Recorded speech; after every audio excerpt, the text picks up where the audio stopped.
नमस्ते सदा वत्सले मातृभूमि, जय हिंद दोस्तों। मैं किशन आप सबका स्वागत करता हूं। शुरू करते हैं आज के डिफेंस समाचारों को। चलिए बढ़ते हैं पहले डिफेंस अपडेट की तरफ, जो कि भारत और अमेरिका को लेकर आ रही है। दोस्तों, भारत और अमेरिका के बीच अब रक्षा संबंध लगातार मजबूत होते जा रहे हैं और आप सब जानते हैं कि रक्षा मंत्री राजनाथ सिंह अमेरिका पहुंचे हुए हैं और इस दौरान दोनों ही देशों की तरफ से कई समझौते किए गए। अब अमेरिका की तरफ से $52.8 मिलियन यानी कि 433 करोड़ रुपए की एंटी सबमरीन वॉरफेयर सोनोबॉय और उससे संबंधित जो सिस्टम्स हैं उनकी भारत को प्रस्तावित बिक्री को मंजूरी दे दी गई है। और आप सोच रहे होंगे दोस्तों इसका इस्तेमाल कहां किया जाएगा। मैं आपको बता दूं कि इन सोनोबॉयज का इस्तेमाल भारत के द्वारा खरीदे गए मल्टी मिशन MS-60R सी हॉक हेलीकॉप्टरों में लगाया जाएगा और इससे हमारे MS-60R हेलीकॉप्टरों की जो क्षमता है वो काफी बढ़ भी जाएगी और भारतीय नौसेना के वर्तमान और जो फ्यूचर के खतरे हैं उनसे निपटने की क्षमता में सुधार हो जाएगा। दरअसल दोस्तों, इस साल की शुरुआत में इंडियन नेवी ने कोची में INS गरुड़ पर हेलफायर मिसाइलें, MK-54 टॉर्पीडो और सटीक मार करने वाले रॉकेटों से लैस 6 सबमरीन हंटर MS-60R सी हॉक हेलीकॉप्टरों का अपना पहला स्क्वाड्रन तैयार किया था। हालांकि भारत की तरफ से ही इन high altitude anti submarine warfare sonobuoys की मांग की गई थी अमेरिका से, जिसमें कि अलग अलग वेरिएंट है। एंटी सबमरीन वॉरफेयर सोनोबॉयज एक प्रकार के सोनार सिस्टम्स होते हैं जो कि पानी के अंदर दुश्मनों की पनडुब्बियों का पता लगाते हैं। इन्हें एयरक्राफ्ट या फिर हेलीकॉप्टर से समुद्र में गिराया जाता है, जहां पानी के नीचे ये साउंड वेव्स यानी कि ध्वनि तरंगों का इस्तेमाल करके पनडुब्बी की लोकेशन का पता लगा लेते हैं और इनका विशेष तौर पर जो इस्तेमाल है वो पनडुब्बियों को ढूंढने और उन्हें खत्म करने के लिए किया जाता है। तो यानी कि एक टेक्टिकल बढ़त भारतीय नौसेना को मिलने वाली है और इस डील को आखिरकार अमेरिका की तरफ से मंजूरी दे दी गई है। चलिए बढ़ते हैं नेक्स्ट अपडेट की तरफ। दोस्तों, भारतीय सेना ने अपनी जरूरतों को देखते हुए 2 इनोवेटिव प्रोडक्ट्स तैयार किए हैं, जिनमें से एक है एक्सप्लोडर और दूसरा है अग्नि अस्त्र। और ये दोनों ही दोस्तों जो इनोवेशन है उसे सेना की आर्मी डिजाइन ब्यूरो ने IIT दिल्ली के साथ मिलकर तैयार किया और भारतीय सेना के लिए अब इन दोनों उत्पादों को प्राइवेट सेक्टर की कंपनियां बनाएंगी। इसके लिए TOT भी प्राइवेट सेक्टर की फर्म्स को दिया गया है। दरअसल पिछले 4 साल के दौरान सेना ने करीबन 10 इनोवेशंस किए हैं। एक्सप्लोडर की अगर बात की जाए तो ये एक एडवांस मानव रहित ग्राउंड व्हीकल है जिसमें 6 पहिए लगे हैं। इसकी ऊंचाई सिर्फ 1.5 फीट की है और इसे कॉम्बैक्ट और ऑपरेशन रोल्स के लिए तैयार किया गया है। ये किसी भी तरीके की जमीन पर ऑपरेट किया जा सकता है। साथ ही दोस्तों, ये IED को ढूंढकर उसे उड़ा सकता है। इसके अलावा इसे रिमोट से भी ऑपरेट किया जा सकता है। इसकी रेंज वायर के साथ 2 किलोमीटर और वायरलेस के साथ 2.5 किलोमीटर है। साथ ही साथ अगर ये दुश्मनों के हाथ में लग गया तो इसमें सेल्फ डिस्ट्रक्शन मोड भी है, यानी कि ये खुद को ही खत्म कर देगा। इसके ट्रायल पूरे हो चुके हैं और अब इसे इंडक्ट किया जाएगा और इसके बड़े पैमाने पर उत्पादन किए जाने इसलिए प्राइवेट सेक्टर की फर्म से हाथ मिलाया गया है, जिन्हें की तकनीक भी हस्तांतरण की गई है।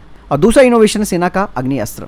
ये एक multi target portable detonation system है जिसकी रेंज 10 किलोमीटर है। अग्नि अस्त्र का उद्देश्य आतंकवाद विरोधी अभियान और उग्रवाद अभियानों से निपटने का रहेगा। साथ ही दोस्तों, ये जो बारूदी सुरंगें होती हैं और IED है उनको भी डीएक्टिव कर सकता है, यानी कि मानवीय हस्तक्षेप की जरूरत नहीं पड़ेगी और ये सैन्य अभियानों में काफी कारगर होने वाला है।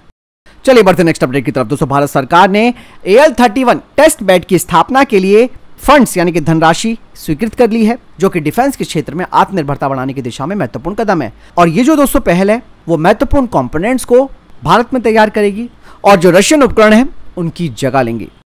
बढ़ते नेक्स्ट अपडेट की तरफ। भारत और जापान अब एक दूसरे के काफी करीब आ रहे हैं और इसमें कोई दो राय नहीं है कि दोनों का दुश्मन चाइना है। कहते हैं ना कि दुश्मन का दुश्मन दोस्त होता है, तो यही फॉर्मूला अपनाते हुए भारत और जापान एक दूसरे का सपोर्ट कर रहे हैं। हाल ही में 2+2 विदेश और रक्षा मंत्री स्तर की जो बैठक हुई थी उसमें एक बड़ा निर्णय लिया गया है, जिसमें कि अब भारत और Japan advance under water surveillance system को साथ में मिलकर डेवलप करेंगे। दोस्तों, ये जो सिस्टम दोनों देश मिलकर तैयार करेंगे, ये न केवल सरफेस वेसल पर नजर रखेंगे बल्कि पानी के अंदर होने वाली गतिविधियों पर भी नजर रखेंगे। मतलब साफ है कि इस तरीके का डेवलपमेंट करना चाइना की जो बढ़ती हुई पनडुब्बी गतिविधियां हैं उन पर नजर रखना होगा। दोस्तों, जापान को भी एक बड़ी टेंशन बनी हुई है चाइना के अंडर वाटर प्लेटफॉर्म से, जो कि उसकी निगरानी और खुफिया जानकारी जुटाने का काम कर रहे हैं। यहाँ पर बात साफ हो जाती है कि जापान और भारत दोनों ही हिंद महासागर और प्रशांत महासागर के टेक्टिकल महत्व को पहचानते हैं, इसलिए दोनों देश मिलकर एक संयुक्त निगरानी प्रणाली को तैयार करना चाहते हैं, यानी कि दोनों की टेक्नोलॉजी का इस्तेमाल करके एक जबरदस्त अंडर वाटर सर्विलांस सिस्टम तैयार किया जाएगा। बढ़ते नेक्स्ट अपडेट की तरफ। दोस्तों, हाल ही में सोशल मीडिया पर एक वीडियो देखा गया जिसमें advance towed artillery gun system यानी कि ATAGS दिखाई दे रही है, वो भी उच्च ऊंचाई वाले इलाके में, जहां पर इसने अपनी मोबिलिटी का प्रदर्शन किया है। स्वदेशी रूप से विकसित 155 mm/52 कैलिबर हावेजर को चुनौतीपूर्ण इलाकों में आसानी से नेविगेट करने के लिए तैयार किया गया है। 110 किलोवाट के शक्तिशाली इंजन से लैस ATAGS ने अपनी बेहतर स्पीड भी प्राप्त की है। बता दें कि ये सड़कों पर 18 से 19 किलोमीटर प्रति घंटे की रफ्तार से चल सकती है और क्रॉस कंट्री चलते समय 10 किलोमीटर प्रति घंटे की गति तक पहुंच सकती है। इस वीडियो में ATAGS की जो चपलता है वो दिखाई गई है, यानी कि एक तंग मोड़ पर यह आसानी से घूम जाती है। बात साफ हो जाती है कि पहाड़ी क्षेत्र में ये आसानी से डिप्लॉय की जा सकती है। बढ़ते नेक्स्ट अपडेट की तरफ। दोस्तों, भारत के advance medium range air to air missile Astra 2 अब भारतीय वायुसेना की हवाई क्षमताओं को एक नई ऊंचाई देने के लिए तैयार है। दोस्तों, Astra mark 2 AIM-120D advance medium range air to air missile class में आती है और अस्त्र मार्क 2 को खास तौर पर लंबी दूरी पर दुश्मनों के फाइटर जेट्स को घेरने के लिए डिजाइन किया गया है, जिससे कि भारत दुश्मनों के ऊपर एयर सुपीरियरिटी में टैक्टिकल बढ़त बना सकता है। उच्च ऊंचाई से लॉन्च किए जाने पर यह 160 किलोमीटर से अधिक की रेंज के साथ वैश्विक स्तर पर सबसे मैच्योर लंबी दूरी की हवा से हवा में मार करने वाली मिसाइलों के बराबर हो चुकी है। DRDO के द्वारा विकसित अस्त्र मार्क 2 एक बियॉन्ड विजुअल रेंज मिसाइल है जो कि एडवांस टेक्नोलॉजी से लैस है। इस मिसाइल में डुअल पल्स रॉकेट मोटर और एडवांस गाइडेंस प्रणाली है। साथ ही इसमें एक एक्टिव रडार सीकर है। इस मिसाइल की रेंज और स्पीड इसकी एडवांस इलेक्ट्रॉनिक काउंटर मेजर क्षमताओं के साथ मिलकर इसे दुश्मनों के फाइटर जेट, उनके बम वर्षक और ड्रोन सहित कई तरीके के हवाई खतरों के खिलाफ एक जबरदस्त हथियार बनाती है। और सबसे खास बात इस मिसाइल की ये है कि ये स्वदेशी मिसाइल है, यानी कि भारत को अपनी टेक्नोलॉजी और जो सप्लाई चेन है उस पर पूरा अधिकार है।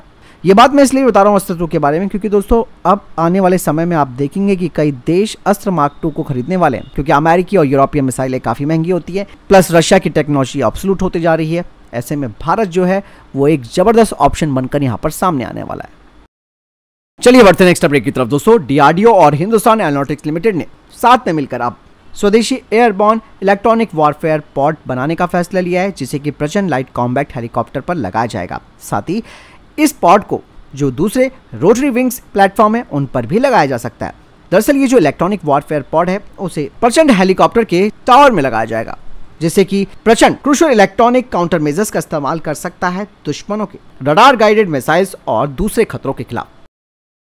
चलिए बढ़ते हैं नेक्स्ट अपडेट की तरफ। दोस्तों, DRDO की रिसर्च एंड डेवलपमेंट एस्टेब्लिशमेंट हाल ही में उन्होंने एक स्केल टेक्नोलॉजी डेमोन्स्ट्रेशन तैयार किया है इलेक्ट्रोमैग्नेटिक एयरक्राफ्ट लॉन्च सिस्टम का, जो कि 400 किलोग्राम की पेलोड को लॉन्च कर सकता है, वो भी शॉर्ट स्पैन 16 से 18 मीटर तक। हालांकि DRDO का फोकस है इसके स्केल को बढ़ाना और इस तकनीक के जरिए एक फुल फ्लेज इमाइल सिस्टम्स को तैयार करना है, जो कि 40 टन के प्लेटफॉर्म को लॉन्च कर सकते हैं।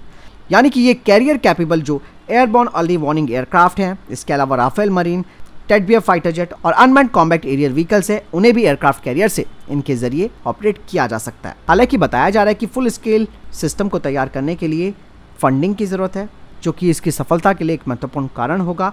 साथ ही साथ इसके लिए एक ज़मीन भी चाहिए जहाँ पर ये फैसिलिटी तैयार की जाएगी, जहाँ पर ऐसी रिप्लिकेटिंग कंडीशंस बनाई जाएंगी जैसे कि एयरक्राफ्ट कैरियर की होती है।